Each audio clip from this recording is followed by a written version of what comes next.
Halloween has come and gone, but now we're treated to a night sky phenomena that is just simply breathtaking.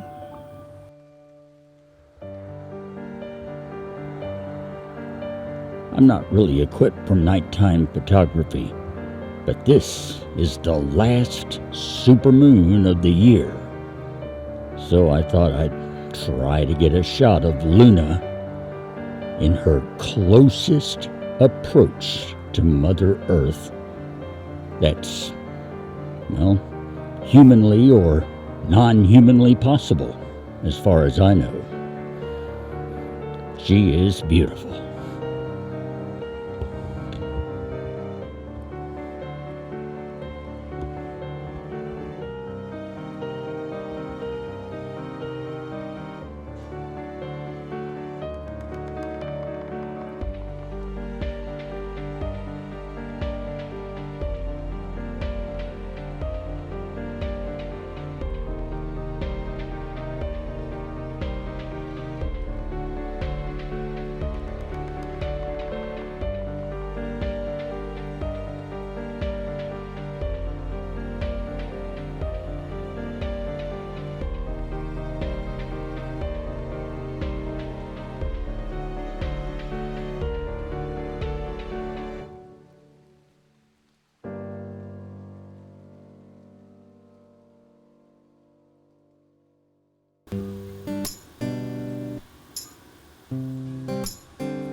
From dead of night to beautiful daytime.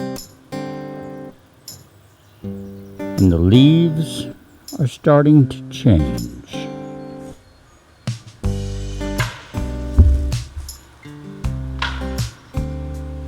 There's still plenty of green, but the colors of autumn are starting to show themselves. And that, of course, means that temperatures are starting to get a little cooler. Now, it's beautiful out here today. It's about 79, almost 80 degrees, as a matter of fact. But in the not too far future, our first real freezing weather is forecast to come into our area here, with some morning low temps in the mid and upper 20s below the freezing mark. And that presents me with the recurrence of an issue that I had last year with the Equinox, and I shared it with you here on the MT and Me. Well, it may be a full year later, but I still haven't fixed it. So I want to review my blend door problem today with you. Kind of take a step away from Pearl here and come back to my main ride once again. In case you don't remember, the blend door mixes the hot and the cold air in the air conditioning and heating system on most modern vehicles, including my 2006 Equinox. My door doesn't work, which is not a problem in the summer. The air conditioner is great, but I can't get any hot air in the wintertime. Let me explain to you. Let's go over to the Equinox and take a look at it.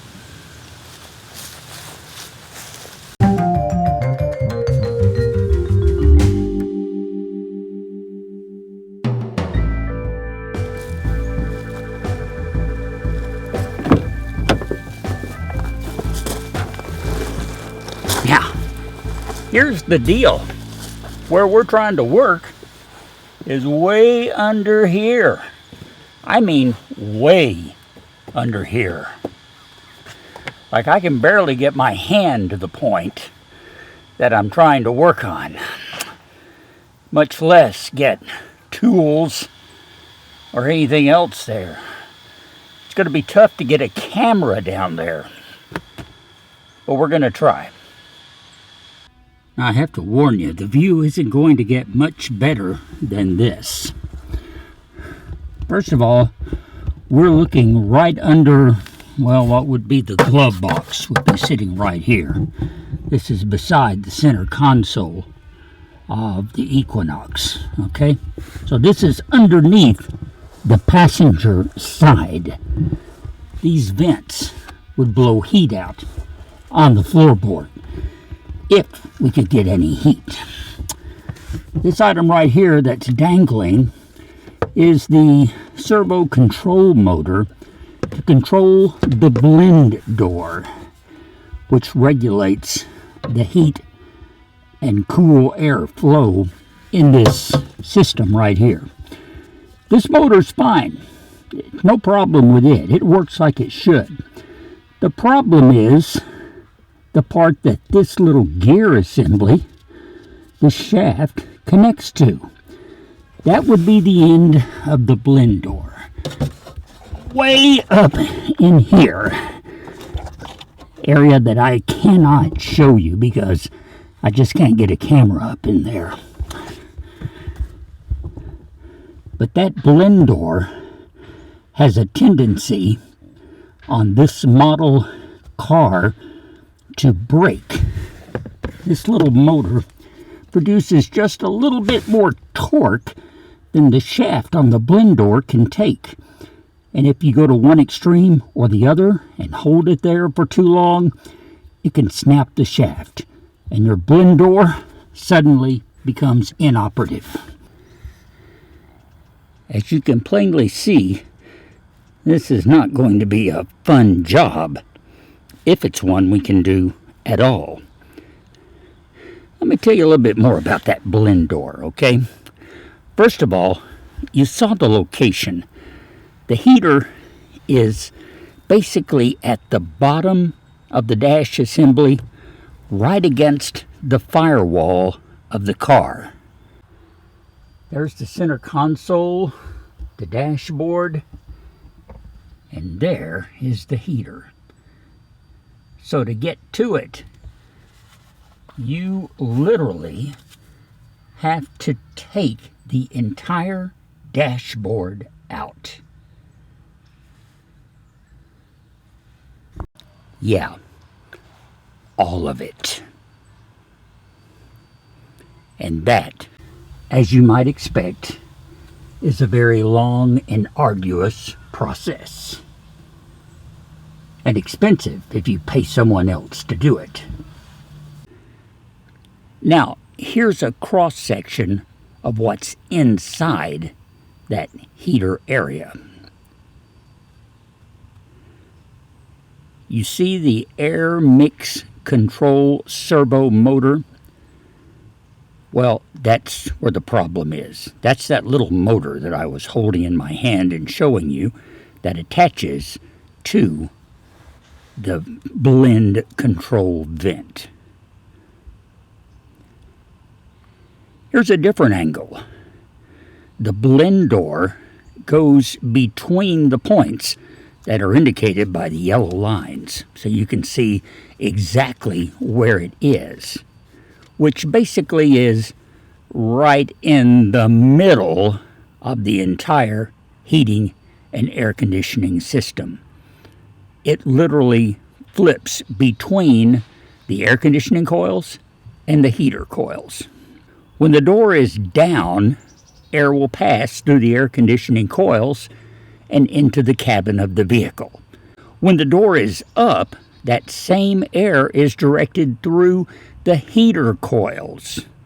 Now, on this car, as on most modern vehicles, the heater coils are always hot. It's just a matter of whether or not you're passing the air over them. You set this blend door in between to regulate how much heat or cool air you actually want, because that's the way you set the temperature. You control the amount of cool air and warm air that you're blending together, hence the name blend door.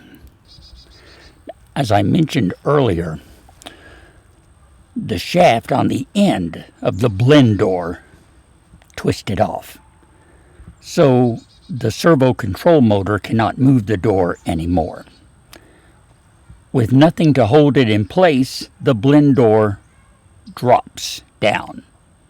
In this vehicle, that means it drops onto the top of the heater coils, thus blocking air from going over them. Therefore, the only air I can get is what's passing through the AC evaporator coils. If the air conditioner's on, that's great. It's nice and cool. On a pleasant day like this, I can drive around with the air conditioner not on and still get pleasant, fresh air through the vents. But when it's cold and I want heat, I can't raise that door to reroute the air through the heater coils and thus bring some heat into the cabin. Here's what a blend door looks like. It's not much. Plastic, little foam liner around it. And you can buy this for $20 or $30. So it cost less than $50 to get the part. But it'll cost you from $1,000 to $1,500 to replace it if you pay someone to take your dash out and fix it and then put it back in.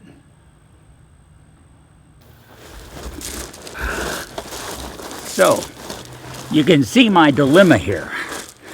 I have a broken part that I literally can't get to and can't figure out an easy way to do a repair on it. I am not mechanically or electrically qualified to take the dashboard out of this car and put it back in. I would never attempt that. I'm really not able to pay somebody $1,500 to do it either. Especially the real grinder here is you're replacing a $30 part. And to pay that kind of money to do that kind of work? No,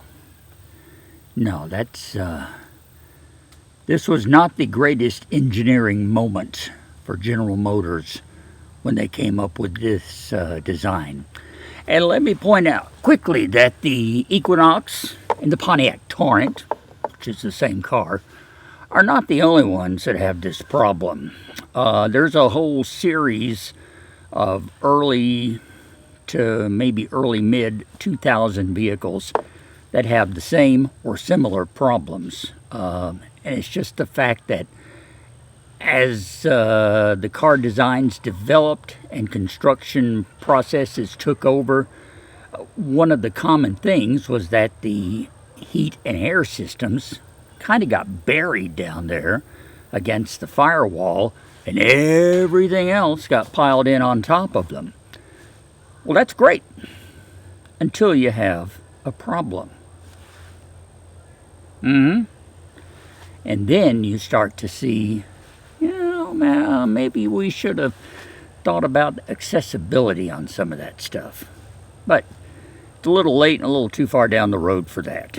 So, I have kind of laid out what all the options are that I have come across.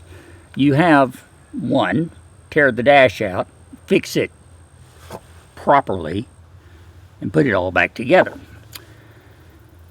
Two, they do make kits that in some cases can affect a repair on that blend door. It depends on how severely your shaft has been twisted off, and it also depends on whether or not the other end of the blend door is still in its receptacle, for lack of a better word. There's another pin on the other end that just goes in a hole so the door will pivot up and down. And if it's still in position, then maybe you can take this kit, drill into it, put this metal sleeve on there that's a lot stronger than the original plastic door ever was, and effect a repair so that you can hook your servo motor back up and actually have a way of regulating heat and air in your vehicle. I don't think I can use one of those kits. It appears that whenever this blend door broke, it snapped off so that there's really not enough left on that end in order to affix a sleeve onto it and make that repair. Don't think that, and I'm not even sure if the door is still put in the other end or not. It may just be laying down on the bottom of that chamber against the heater core. It doesn't actually lay against the heater core, but it lays just above it. So there's a lot of I'm not sures and I don't knows there, but I really don't think one of those kits, which here again, you can buy that kit for less than $100 and try the repair, but it involves putting a metal plate on and drilling in, and there's already a hole under here. Someone has gone into this thing, one of the previous owners, and tried to do a repair on this door. Now, whether they were using that kit or not, I can't say for sure. But I do know that they took a stab at fixing it, and they obviously were not successful. I may have to resolve to the fact that I'm just not going to have a heater. I can actually live without the heat. That's not so much the issue here. I drive to work early in the morning, and if it's cold, well, it's pretty darn cold when I go into work. But that's okay. I can put up with 10 or 15 minutes in a cold car. I can keep myself warm. My biggest issue would be not having a defroster. Now, that has been a problem in the past. I cover my windshield whenever bad weather or icy weather threatens. That's going to ice it over. But even then, I still get a frost buildup after I take that cover off and start driving on the outside, and certainly on the inside as my body heat starts to warm things up and you get condensation. That's science. So I need a way to defrost that windshield, even for the relatively short drive from where I live to where I work. And that's my biggest concern here. And I'm presenting it to you to get your input on it, on everything. Just tell me what you think about it. Have you ever had a problem with the blend door on your car or truck?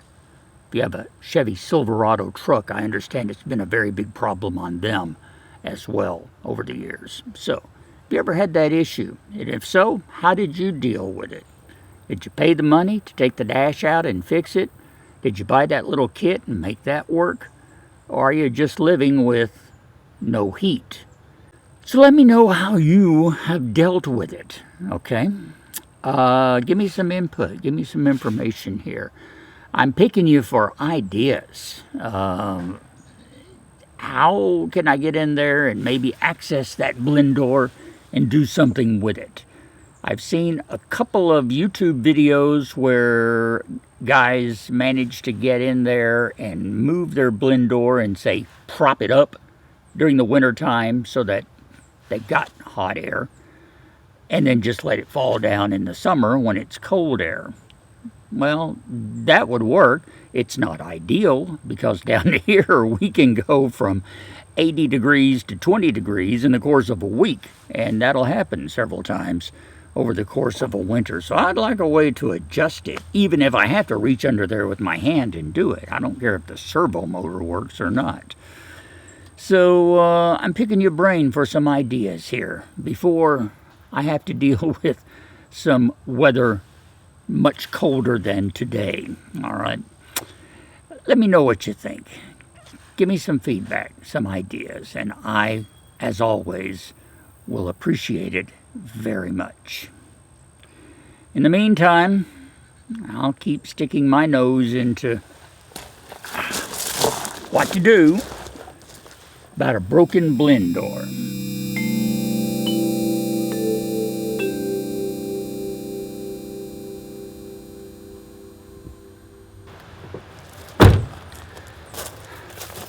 So,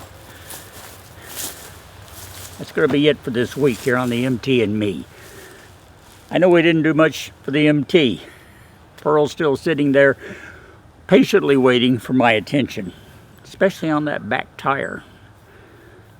I need to order some brake shoes for her, and then we'll see about getting those tires off, getting the drum back off, and maybe repairing what I tore up so long ago. But that will be for another time. For now, thank you for watching. Again, give me your input on what you think about the heating problem in the Equinox, because one of these mornings I'm going to be pretty cold. But you, my nomies, your support keeps me warm, keeps me going. Thank you as always for watching, for letting me know you're out there, and for tuning in each and every week. Subscribe if you haven't already. Give me a thumbs up, and check us out next time right here on the MT and me. Till then, I'm Russ. Nice and warm today. Let's hope it lasts, all right? You stay warm too. We will talk later.